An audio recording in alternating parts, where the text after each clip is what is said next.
aos alunos do sexto ano C da Escola Líria Alencar. Eu me chamo Elaine, sou a professora de vocês de língua portuguesa e eu vou mostrar para vocês a atividade 2, ou seja, a nossa segunda apostila, falar um pouco sobre a apostila e também comentar as questões, como vocês devem responder, caso vocês tenham dúvida.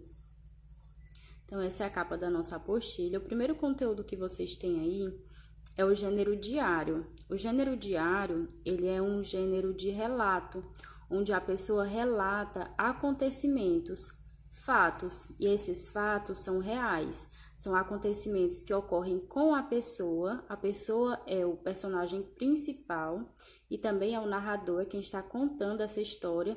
E normalmente esses diários, eles são uma escrita com a finalidade apenas de autocrítica, de autoconhecimento, onde a pessoa escreve para ela mesma poder, anos depois ou tempos depois, poder estar pegando esse diário e fazendo a leitura e vendo como era a vida dela, enfim. É um gênero muito individual, é mais voltado só para a pessoa, para registro do dia a dia e para ela mesma guardar suas próprias memórias, as suas lembranças.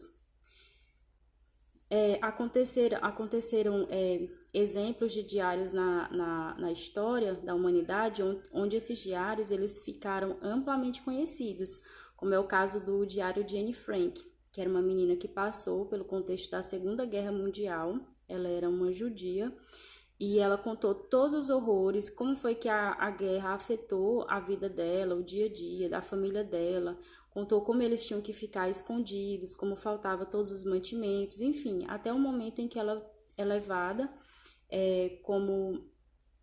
até o momento em que ela é levada, né, e passa a sofrer também com os efeitos daquela guerra na própria pele. Então, o gênero diário é um gênero muito importante. Além de ser um autoconhecimento, uma autocrítica, também serve como documento histórico, porque como o diário ele é um gênero baseado em fatos reais, que é os fatos da vida da pessoa, aquilo pode servir como um documento para o futuro. Então, logo depois da apresentação do diário, que é o diário de uma menina chamada Marina Torricella, é um diário verdadeiro, tá lá no livro de vocês, do sexto ano, tem uma atividadezinha de interpretação sobre esse diário. A primeira questão pergunta: transcreva, ou seja, escrever uma parte do texto exatamente como está lá no texto, a frase em que a menina revela ter tido expectativas positivas em relação ao que viveria no acampamento.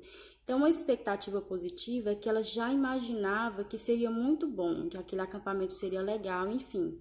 Você vai retirar a parte em que ela diz que ela já imaginava, que ela já esperava, que o acampamento fosse bom, e depois isso só se confirmou. No texto, no quarto parágrafo, você vai encontrar essa informação. Segunda questão, nesse texto predominam fatos ou opiniões? Então, como a gente já falou, o diário ele é muito voltado para narrar acontecimentos. Lógico que tem o ponto de vista do autor, do narrador, mas o gênero diário é para relatar fatos, é para relatar acontecimentos. Terceira, o texto de Marina foi feito em primeira pessoa, ou seja, o diário dela, que você leu lá na primeira página, né? Que é expresso pelos pronomes eu ou então nós. Sendo assim, responda. Letra A, você vai copiar outras palavras, outras expressões que Marina utilizou, que dá para você entender que ela está falando dela. Então, verbos que estão conjugados em primeira pessoa. Eu me diverti, eu brinquei, eu dancei, eu desenhei, enfim, tudo aquilo que foi escrito em primeira pessoa. Letra B. Por que você acha que a primeira pessoa é muito usada em um relato como esse? Essa questão é pessoal, mas se o diário é sobre a vida da pessoa, então é normal que esse texto seja um texto em primeira pessoa, porque é como se fosse uma autobiografia. É a própria pessoa falando dela mesma e de seus acontecimentos, os acontecimentos que envolvem a vida dela. Quarta, releia o seguinte trecho. Aí nós temos o trechozinho lá do diário. Já estou com saudades de todo mundo, até da Amanda. Esse até da Amanda dá uma ideia de que ela não gostava tanto da Amanda, mas foi tudo tão bom que até da Amanda, inclusive da Amanda, ela estava com saudade. Uma menina super chata que tinha poucos amigos. Aí a questão é sobre essa expressão até. Letra A. Qual dessas palavras poderiam substituir até, mantendo o mesmo sentido? Ou seja, você poderia trocar o até por essa outra palavrinha que continuaria dando certo, continuaria tendo o mesmo sentido, o texto. Estou com saudades de todo mundo, exceto da Amanda. Exceto é exceção, é uma coisa à parte, é o que não é. Estou com saudades de todo mundo, menos da Amanda. É isso que ela quis dizer. Estou com saudades de todo mundo, inclusive da Amanda. Estou com saudades de todo mundo, apenas de Amanda, só de Amanda. O que vocês acham que dá mais certo aí nessa letra A? Você vai marcar um xizinho. Letra B, você costuma usar a expressão até no seu dia a dia? Tem esse até, como a menina usou, no sentido de inclusão, né? Estou com saudade até dela, que é um sentido popular, mas tem aquele outro sentido também relacionado a tempo, a exceções, enfim. Tempo, por exemplo, até o dia de hoje. Então, dependendo do caso, a gente pode usar, assim, essa expressão no nosso dia a dia em muitos sentidos. Tanto no formal, que é a linguagem padrão, vamos dizer assim, como também no coloquial, no popular. Letra C. Na sua opinião, para um trabalho escolar, como redação ou simulado, seria adequado utilizar essa expressão até, no sentido de inclusive, ou seria melhor trocar pelo inclusive, por outra palavra mais formal? Enfim. Quinta questão. Abaixo há duas interpretações para a expressão até da Amanda. Qual delas é a mais apropriada? Dá mais certo com o sentido geral do texto. Você vai marcar um X. Na primeira alternativa, nós temos: ao afirmar que sente saudades até da Amanda, Marina sugere que a experiência foi tão positiva que mesmo situações menos legais seriam lembradas com carinho. E o segundo item: ao afirmar que sente saudades até da Amanda, Marina sugere que a experiência seria lembrada com carinho se algumas situações ruins fossem esquecidas. Então, o que vocês acham que dá mais certo? Não só com esse parágrafo isolado, mas com o texto todo. Você tem que levar em conta todo o contexto da história. Aqui nós temos algumas informações sobre o diário, como é que funciona o diário. Uma coisa interessante que é falando sobre o vocativo. O vocativo é qualquer palavra ou expressão que destaca a pessoa ou coisa a quem se dirige. Vem sempre separado por vírgula. O vocativo é uma expressãozinha de chamamento que você usa para poder estabelecer um contato com a pessoa. Por exemplo, quando o professor chega na sala e ele fala: pessoal, boa tarde. Pessoal, tudo bem com vocês? Então, esse pessoal e essa paradinha que é separada por uma vírgula na escrita é um vocativo, porque é um chamamento, está estabelecendo uma comunicação. Por exemplo, quando você pega o telefone e diz alô, quem está falando? Esse alô, com a vírgulazinha e a paradinha, também é um vocativo, porque é um chamamento para estabelecer comunicação. E no diário, professora, como é que acontece? No diário, é como a pessoa se refere ao diário. Querido diário. Aí vai começar a falar. É como ela trata, como ela chama, como ela se comunica com o diário, como ela se refere ao diário. É o vocativo. Aí nós temos umas perguntinhas sobre isso, que é a nossa sexta questão. Letra A. Que expressão é usada para iniciar essa comunicação? A comunicação da menina contando a história para o diário.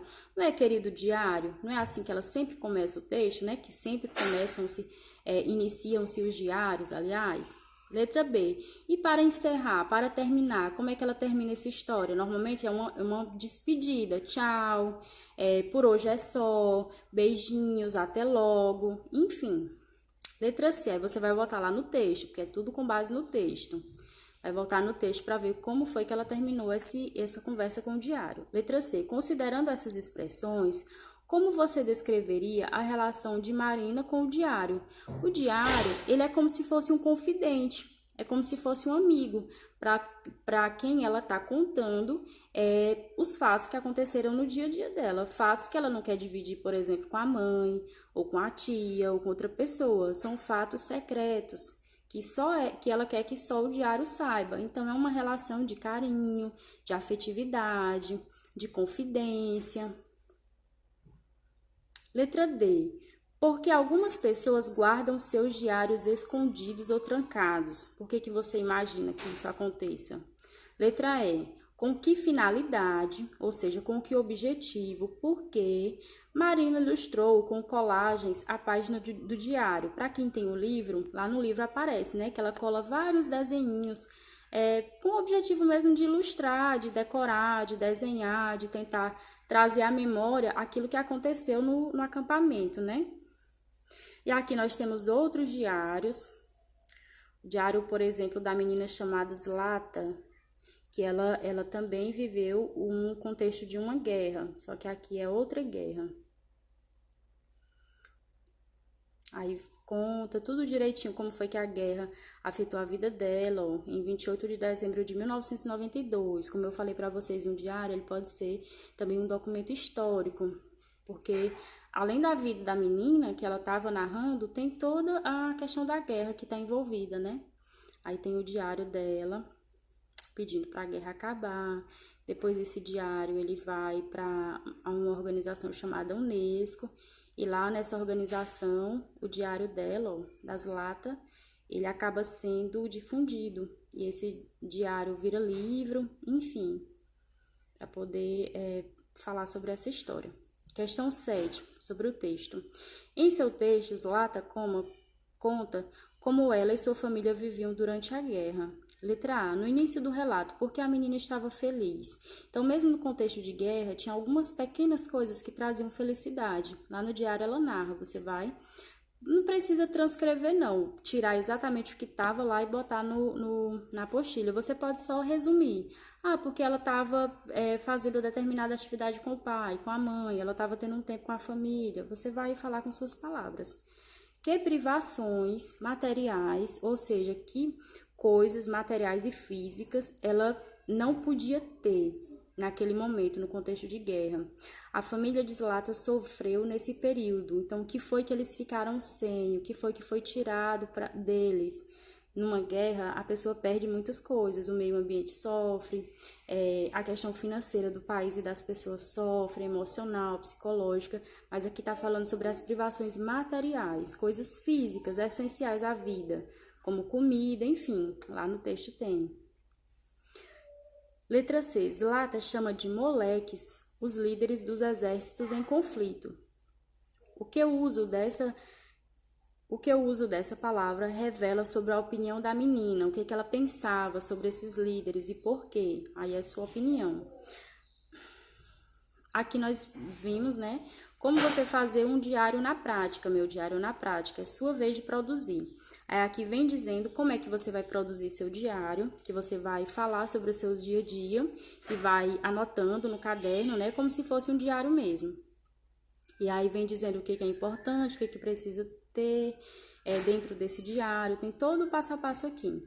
E na questão 8 é a sua produção textual. Dentro desses dias que você foi registrando no diário, você vai retirar um dia e você vai passar a limpo, fazer a correçãozinha ortográfica, tentar escrever de forma legível aqui nessas linhas.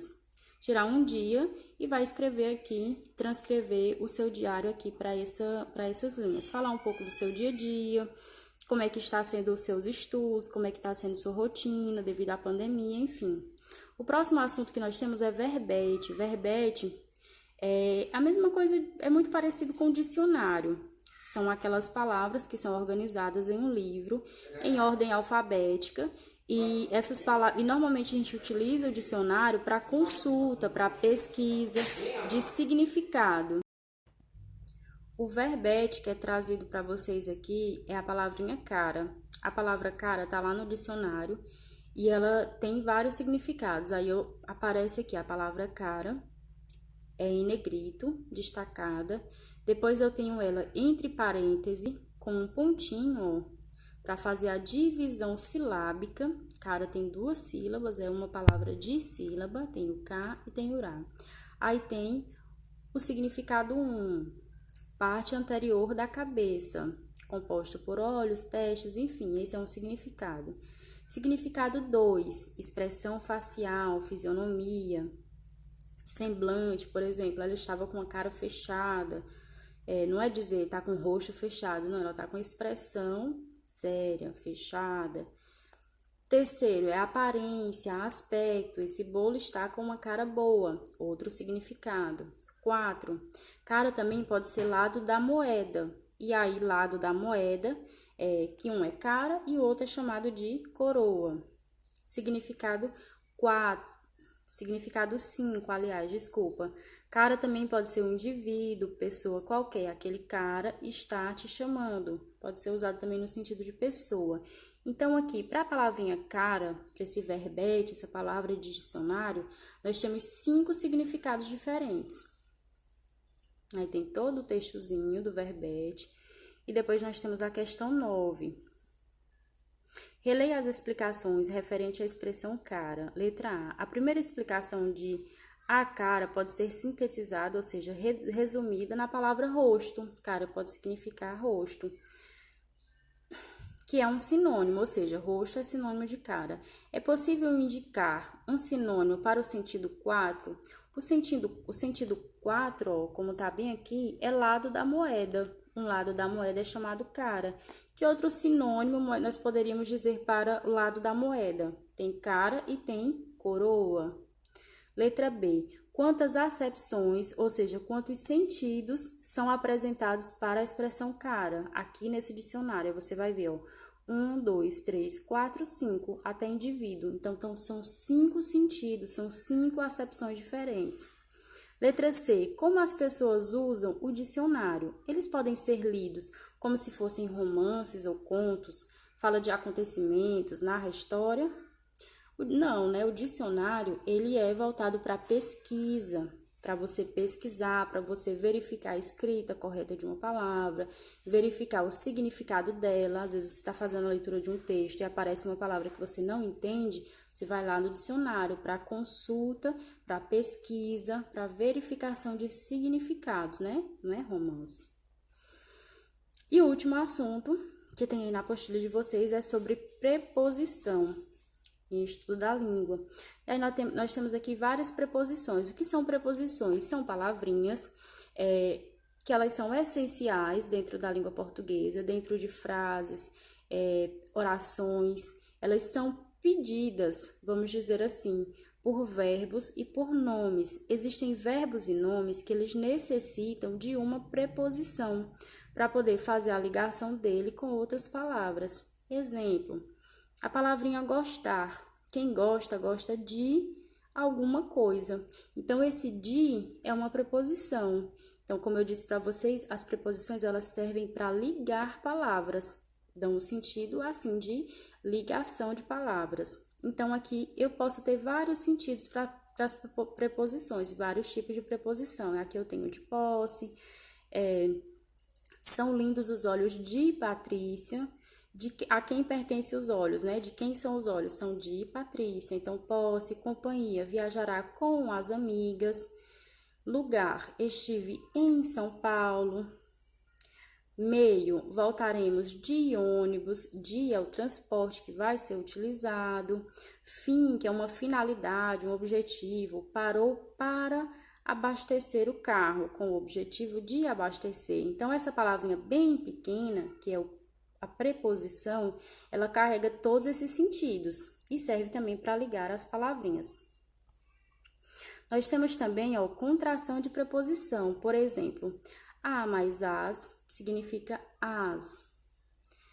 E quando eu tenho 2 as junto, tanto um artigo quanto uma preposição, eu tenho que utilizar esse acentozinho virado para trás. Se chama uma crase.